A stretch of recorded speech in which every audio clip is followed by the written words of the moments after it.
Panorama group, जो सोचता है वो करता है। आज एक संयोग है और आज हम पर्यटन विभाग के इस कार्यक्रम में जब आप सबके सामने आए हैं, तो पहले तो मैं विश्व पर्यटन दिवस है आज, आप सबको बहुत शुभकामना। और इससे बेहतर दिन पर्यटन विभाग के लिए क्या हो सकता था जब हम अपनी बातों को आपके माध्यम से हम लोगों तक पहुंचाएं। लोकेश जी को आपने सुना, हमारे विभाग में सचिव हैं। हमारे साथ जो बिहार पर्यटन विकास निगम है उसके प्रबंध निदेशक नंद किशोर जी हैं। और जो हमारा निगम है, कॉरपोरेशन हमारा है, वही जो डिपार्टमेंट की स्कीम्स होता है उसको एग्जीक्यूट करता है या टूर एंड ट्रैवल पैकेजेस बनाता है। विशेष नीति के बारे में लोकेश जी ने आपको बताया है। और उसके अलावा मैं आपको ये बता दूं कि मुझको इस बात की प्रसन्नता है कि सबों के प्रयास से, मतलब आप सबका भी बहुत बड़ा प्रयास रहा है। और वैसे बिहार के यूथ जो सोशल मीडिया के माध्यम से, रील्स के माध्यम से बिहार के डिफरेंट लोकेशंस को लगातार हाईलाइट कर रहे हैं, अच्छी अच्छी जगहों को सामने ला रहे हैं, तो मुझको ये कहने में बहुत ज़्यादा प्रसन्नता है कि बिहार की चर्चा टूरिज़्म में, जहाँ पहले लोग नहीं करते थे, अब टूरिज़्म की चर्चा, बिहार टूरिज़्म की भी चर्चा होने लगी है। बिहार टूरिज़्म की ब्रांडिंग को भी आप देखेंगे या बिहार टूरिज़्म के लोकेशंस को भी अगर आप देखेंगे तो लगातार विभाग के द्वारा ये कोशिश की जा रही है कि ना सिर्फ अपने राज्य में बल्कि देश के विभिन्न हिस्सों में हमारी उपस्थिति हो। और साथ ही जो बड़े अंतर्राष्ट्रीय आयोजन होते हैं जो भारत सरकार है जिसमें आग्रह करती है राज्यों को भाग लेने के लिए, हम उसमें भी भाग ले रहे हैं जहाँ पे हमको लगता है कि बिहार का उसमें हित है।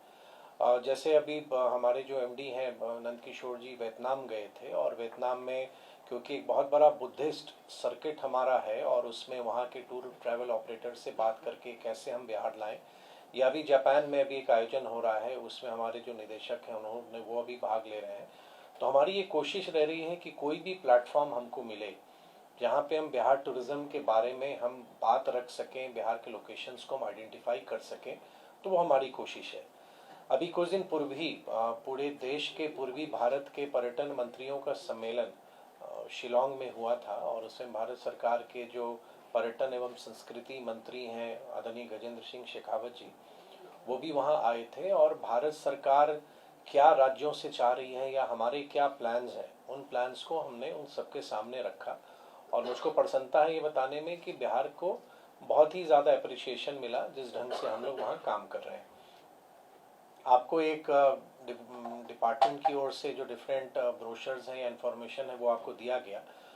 कुछ प्रमुख बातों को मैं आपके सामने हाईलाइट करना चाहूँगा। एक तो 2 अक्टूबर से हम लोग एक अभिनव प्रयास प्रारंभ कर रहे हैं। एक मेरा प्रखंड मेरा गौरव, माई ब्लॉक माई प्राइड, और इसमें सोशल मीडिया के माध्यम से और ज़िला प्रशासन के सहयोग से बिहार में हमारी कोशिश है कि हर एक प्रखंड के एक स्थान को हम आने वाले समय में चिन्हित करें और उसको हम सामने लाएं। और एक तरह से ये विभाग की मदद भी हो जाएगी कि हमारी जो कार्य योजना, जो प्रमुख स्थान हमारे हैं वो हैं ही जिनको अब नेशनल रिकग्निशन या इंटरनेशनल रिकग्निशन मिला हुआ है, लेकिन उसके अलावा क्योंकि विभाग का ये एक मानना है कि बिहार की जो बनावट है, बिहार की जो हमारी सांस्कृतिक धरोहर है या जो नेचर ने हमको दिया है, उन स्थानों को भी हमको आगे लाना है।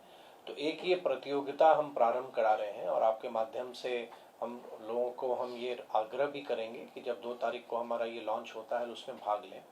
साथ ही जो सोशल मीडिया इन्फ्लुएंसर्स हैं उनके लिए भी कि बिहार के डिफरेंट लोकेशंस को वो आइडेंटिफाई करें, शूट करें और शूट करके वो फिर अपलोड करें। तो उसके लिए भी डिफरेंट श्रेणी बनाई है हम लोगों ने, जिसमें हम लोग कैश प्राइजेस भी उनको देंगे। इसकी एक लॉन्चिंग हुई थी, बहुत सारे आप लोग उस दिन आए भी थे, तो उस पर ज़्यादा मैं नहीं बताना चाहूँगा, आपके सामने उसका एक डिटेल हमने दिया हुआ है। जैसे जैसे पर्यटकों की संख्या बढ़ेगी तो हमारी ये जवाबदेही बनती है कि उनको बेटर फैसिलिटीज़ भी दें और हमारा जो इंफ्रास्ट्रक्चर है वो इम्प्रूव करें।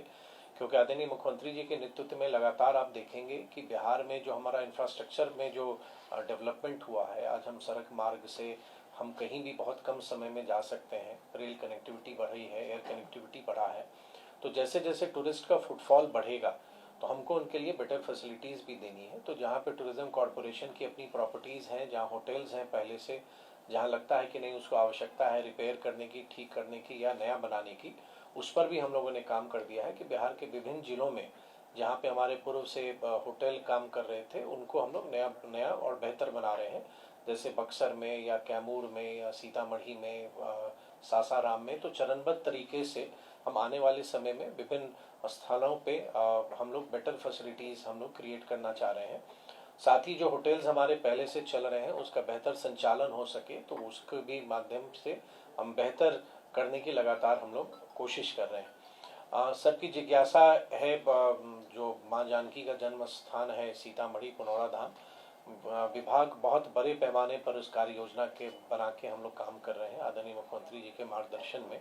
और आदरणीय मुख्यमंत्री जी ने इस संदर्भ में माननीय प्रधानमंत्री जी को भी पत्र लिखा है कि कैसे उसकी कनेक्टिविटी हम लोग बेहतर करें, और विभाग भी इस पर काम कर रहा है कि हम लोग उसके स्वरूप पर कैसे हम लोग आगे काम करें। उसका जो हमारा प्लान है वो किस ढंग से होगा। लैंड एक्वायर हम लोग को करना है तो हम लोग भूमि एक्विजिशन की भी कार्रवाई हम लोगों ने प्रारंभ की है। राज्य मंत्री परिषद ने उसकी स्वीकृति हम लोग को पहले ही दे चुकी है। अभी हमारे सचिव और एमडी लोग सब लोग गए भी थे सीतामढ़ी जिला प्रशासन के साथ मिलके कि इसको हम जल्दी एक्सपर्टाइट हम लोग करें और एक भव्य वहाँ पे मंदिर के साथ साथ जो बेटर फैसिलिटीज़ हो उस पर हम लोग काम कर रहे हैं। तो एक ये है, और साथ ही जो हमारे आने वाले समय में जैसे अभी आप श्रावणी मेला हमारा संपन्न हुआ और अभी पितृपक्ष चल रहा है, पितृपक्ष मेला, तो लगातार जिला प्रशासन के साथ एक बेहतर समन्वय करके जो श्रद्धालु आ रहे हैं उनको एक अच्छे अनुभव के साथ वो बिहार से जाएं, वो हमारा लगातार प्रयास है। फिर बहुत बड़ा फिर बोधगया में फिर जब ये कालचक्र प्रारंभ होता है तो फिर वहाँ पे फिर हमारी बहुत बड़ी जवाबदेही बनती है कि जो अंतर्राष्ट्रीय स्तर से लोग आते हैं, तो हमारी कोशिश है कि टूरिज्म विभाग अपनी जवाबदेही का निर्वहन करते हुए एक बेहतर बिहार की छवि को हम प्रस्तुत करें, एक जो ब्रांड बिहार है उसको हम लोग स्टैब्लिश करें। और जैसा अभी पर्यटन नीति के बारे में लोकेश जी ने आपको बताया, हम आग्रह आपको करेंगे कि बहुत ही आकर्षक नीति है और बहुत सारे लोगों ने इस बात की सराहना की है कि विभिन्न राज्यों में जो पॉलिसी है इंसेंटिव्स की, उसमें बिहार की पॉलिसी बहुत बेहतर है और सबसे आकर्षक है। तो ये आपसे आग्रह होगा कि आप इसको ज़रूर अपने माध्यम से लोगों तक पहुंचाएं। आने वाले समय में पटना में आप अवगत हैं, राज्य मंत्री परिषद ने 3 बड़े होटल्स को डेवलप करने का स्वीकृति भी दिया है। विभाग उस पर काम कर रहा है और शीघ्र ही आने वाले समय में जो उसकी औपचारिकताएं हैं उसको पूरा करके हम लोग निविदा की प्रक्रिया में हम लोग जाएंगे। तो अंत में इतना ही आप सबसे कहना था कि एक हमारी कोशिश है कि बिहार के जो विभिन्न स्थान हैं उनको बेहतर तरीके से हम प्रस्तुत करें। टूरिस्ट का फ्लो जो बढ़ रहा है तो उनको हम यहाँ पर बेहतर सुविधाएं दें। टूरिज्म कॉरपोरेशन द्वारा अगर आप उनके वेबसाइट को देखेंगे तो अलग अलग सर्किट के माध्यम से टूर पैकेजेस बनाए जा रहे हैं, और हम लोग की ये भी कोशिश है कि छठ को देखते हुए भी कुछ स्पेशल पैकेज बना के बाहर के ऐसे लोग जो बिहार के छठ को अनुभव करना चाहते हैं तो उनके लिए भी हम पैकेजेस हम बनाएं कि वो आएँ और हमारा जो छठ है जो बिहार के घर घर में होता है तो उसको वो आके एक्सपीरियंस करें। तो उस तरह के भी पैकेजेस बनाए जा रहे हैं। इको टूरिज्म है या वाटरफॉल्स हैं या हमारे हिस्टोरिकल प्लेसेस हैं, धार्मिक स्थान हैं, टाइगर रिजर्व हैं, बर्ड सेंचुरीज हैं। तो अगर एक बार आप वेबसाइट को भी देखेंगे या हमारी रामायण सर्किट है तो लगातार हमारी कोशिश है कि बिहार के विभिन्न हिस्से, और जब पर्यटन विभाग काम करता है तो क्षेत्र विशेष नहीं पूरे बिहार के लिए हम योजना पर हम काम कर रहे हैं, और बिहार के सभी स्थानों में कुछ ना कुछ संभावनाएं जरूर बनती है। उन संभावनाओं को हम आगे ला रहे हैं ताकि बाहर के लोग भी वहाँ आए, देश के भी जो टूरिस्ट हैं वो आए, और अगर टूरिस्ट का फ्लो बढ़ेगा हमारे यहाँ आर्थिक गतिविधि बढ़ेगी, लोगों के लिए नए रोजगार भी उत्पन्न होंगे और आने वाले समय में निवेश भी होगा। बहुत धन्यवाद। पर्यटन विभाग में हाल के दिन में कुछ कई नई नीति बनी है, क्योंकि तो कोई भी काम हम लोग करेंगे अगर वो एक पॉलिसी फ्रेमवर्क में अगर वो है तो उससे ट्रांसपेरेंसी बढ़ती है, लोगों में अवेयरनेस बढ़ता है और एक तरीके से चीजें डेवलप करती हैं। तो बिहार में जो पर्यटन नीति बनी है उसमें आप देखेंगे कि इसमें जो हम लोगों ने आपको एक दिया है कागज, उसमें इसके बारे में डिटेल्स में लिखा हुआ है।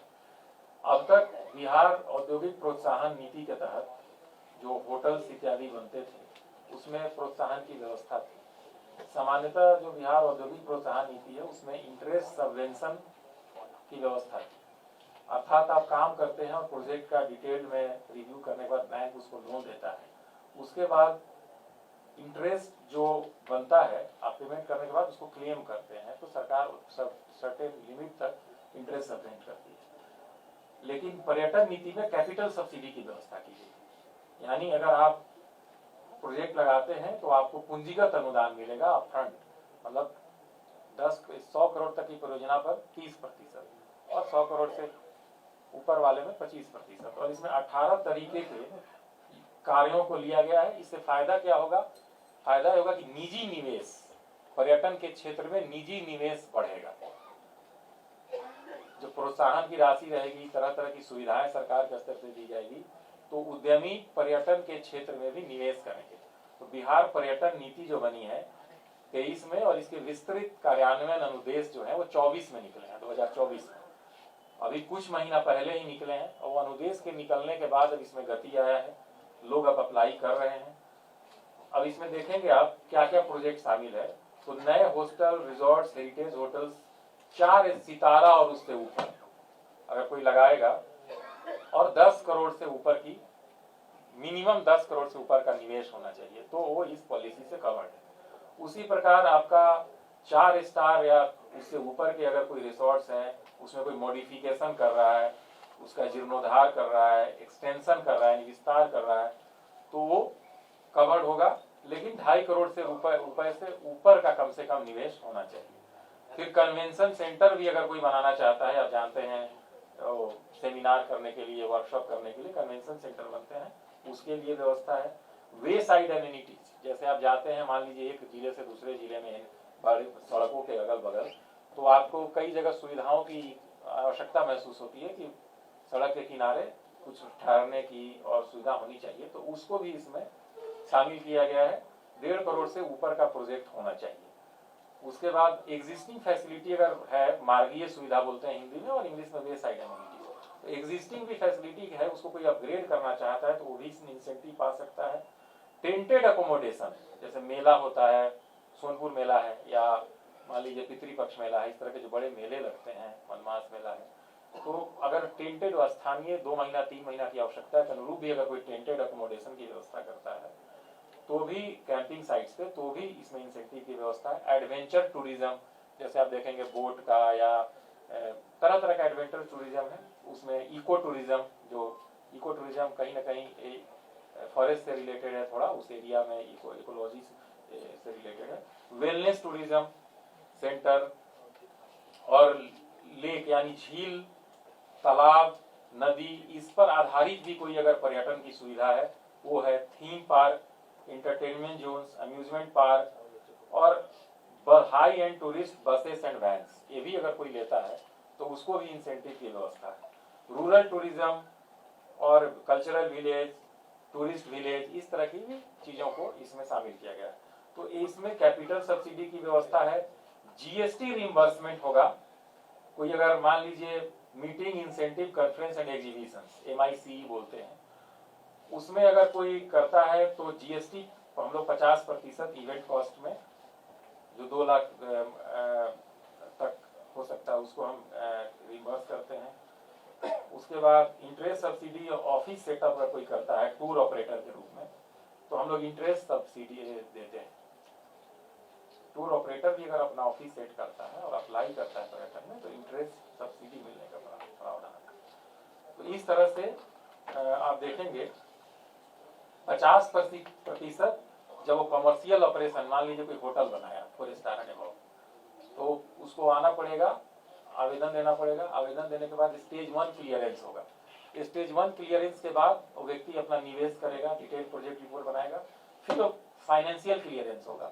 उसके बाद हम लोग जो कमर्शियल ऑपरेशन स्टार्ट होता है तब 50% राशि देने का प्रावधान है। 2 साल तक अगर वो वाणिज्यिक रूप से चला लिया तो 25% राशि देने का प्रावधान है, और 5 साल तक चला लिया तो 25% राशि देने का प्रावधान है। तो इस प्रकार से आप देखेंगे तो इससे फायदा होगा कि एक तो निवेश निजी आवेगा, रोजगार लोगों को मिलेगा, टूरिज्म सेक्टर में आधारभूत संरचना बढ़ेगी और सरकार के साथ निजी क्षेत्र दोनों मिलकर के उद्योग, पर्यटन उद्योग को बेहतर बना सकते हैं। तो ये पॉलिसी मैं चाहता हूं कि आप सभी लोग इसको स्टडी करें और आपके माध्यम से ये आम जनता तक तो पहुंचे ही, पर निजी निवेशकों तक पहुंचे, इसका विस्तृत प्रचार प्रसार हो ताकि लोग आए और अपना निवेश करें। बाकी कुछ पॉलिसी इंटरवेंशन है, जैसे मुख्यमंत्री home stay bed and breakfast प्रोत्साहन योजना, इसमें कुछ संस्थानों को, कुछ पर्यटकीय स्थानों को चिन्हित किया गया है। उसके एक सर्टेन किलोमीटर तक अगर आप अपना कमरे का इस तरह से बनाते हैं कि बाहर के लोग आए और वहां रुक सके, तो इसमें इंटरेस्ट सबवेंशन की व्यवस्था है। तो आप देखेंगे तो ये जो हम लोगों ने पुस्तक आपको दिया है, इसमें सीतामढ़ी, गया, नालंदा, इस तरह करके 15 जिले हैं, इनको हम लोगों ने चिन्हित किया है जहां पर योजना लागू होगी। और इसमें इसको जो वित्तीय लाभ है वो ऋण की राशि की ब्याज प्रतिपूर्ति है, और एक कमरे पर 2.5 लाख रुपए तक का अगर कोई निवेश करता है उसको अपग्रेड करने में, तो हम लोग ब्याज की प्रतिपूर्ति करेंगे। तो ये एक अलग स्कीम है जो 2024 में अभी निकली है, थोड़े दिन पहले, और इसका प्रचार प्रसार करने की काफी आवश्यकता है, क्योंकि आप देखेंगे ये वाल्मीकि नगर एरिया है या आपका बांका एरिया है, कैमूर रोहतास है, इसमें भी काफी इस एरिया में पर्यटन की सुविधा है। अगल बगल गांव है, वहां रहने के लिए अगर मान लीजिए कि कोई निजी व्यक्ति अगर अपने निजी उपयोग के लिए अगर उसका कमरा है और उसको बेहतर बनाना चाहता है कि टूरिस्ट रुक सके, वो व्यक्ति इसके तहत अपना आवेदन दे सकता है। तो ये एक अच्छी स्कीम है जिस चला है, जो हम लोग चाहते हैं कि आपके माध्यम से लोगों तक पहुंचे। उसके बाद अभी माननीय मंत्री महोदय के निर्देश पर 2 अभी स्कीम जस्ट लॉन्च हुई है, जो 2 तारीख से शुरू हो रही है।